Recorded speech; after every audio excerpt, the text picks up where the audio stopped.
আজকের রেসিপিটা কোনো রেস্টুরেন্ট বা বড় হোটেলে পাবেন না। এটা সম্পূর্ণ বাঙালি ঘরোয়ানা।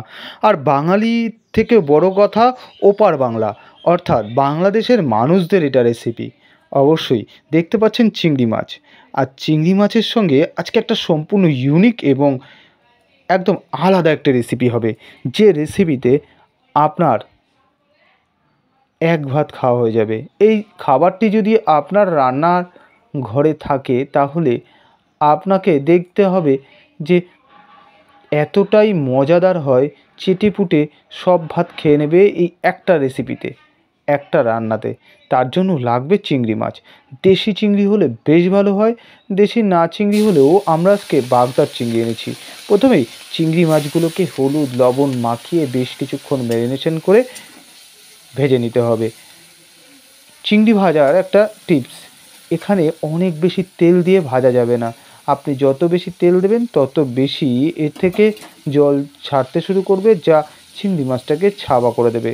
খুব অল্প তেলে অল্প ভেজে নিতে হবে। এরপরে যেটা দিতে হবে সেটা হবে, যে কড়াইতেই চিংড়ি মাছগুলো ভেজেছেন তার মধ্যে কিছুটা ফোড়ন দিতে হবে। ফোড়ন বলতে এখানে কিছুটা কালো জিরে। আর কালো জিরে দেওয়ার পরে একদম কিছুটা আলু ভেজে নেব। আলুগুলো লম্বা লম্বা করে কেটে নিতে হবে। আলুগুলো যখন 60% ভাজা হয়ে যাবে তখন দিয়ে দেবো মাঝারি সাইজের দুটো পেঁয়াজ কুচি করে।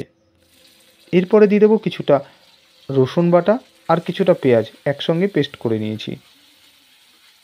এরপরে দেবো শিলনোড়ায় বাটা কিছুটা জিরে, অল্প কয়েকটা কাঁচা লঙ্কা, দুটো শুকনো লঙ্কা, একটু জিরে, ব্যাস বেটে নিয়ে সেটা দিয়ে দিলাম। ভাবছেন কী রেসিপি হতে চলেছে? হ্যাঁ বন্ধু, একটু ওয়েট করুন, একটা মজাদার রেসিপি। তার ফাঁকে দিয়ে দিলাম কিছুটা হলুদ আর কিছুটা লবণ।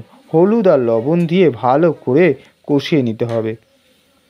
এরপরে আসবে ফিল্ডে সেই জিনিসটি, যেটা হলো কচুরলতি।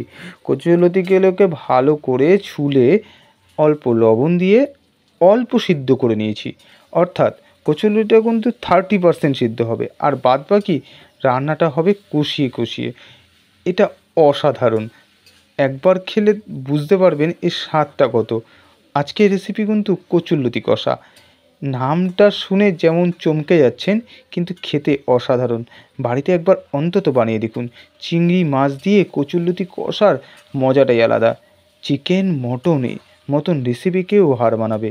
চিকেন মটনকে বাদ দিয়ে আপনার এই রেসিপিটি করলে চেটেপুটে খাবে অবশ্যই। ব্যাস এগুলো ভালো করে যখন কষিয়ে আসবে তখন দিয়ে দেবো পরিমাণ মতো জল। এবার জল দিয়ে ভালো করে কষাতে শুরু করব।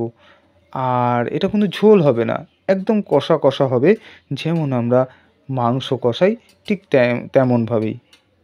ব্যাস এইটুকুনি দেওয়া হলো, কারণ এইটুকুনি দিলে এই সমস্ত সবজিগুলো ভালো করে সিদ্ধ হয়ে যাবে। দেখুন অসাধারণ একটা গন্ধ চারিদিকে ম ম করছে। রান্না কমপ্লিট, দেখতেই পাচ্ছেন কি ডেলিশিয়াস লাগছে। আর যারা কচুরলতি খেতে ভালোবাসেন তাদের কাছে অমৃত সমান, অসাধারণ। এরকম খাবার আপনার রবিবার বা উইকেন্ডে একবার যদি করেন জমে যাবে। ভালো লাগলে অবশ্যই চ্যানেলটিকে সাবস্ক্রাইব করে রাখবেন।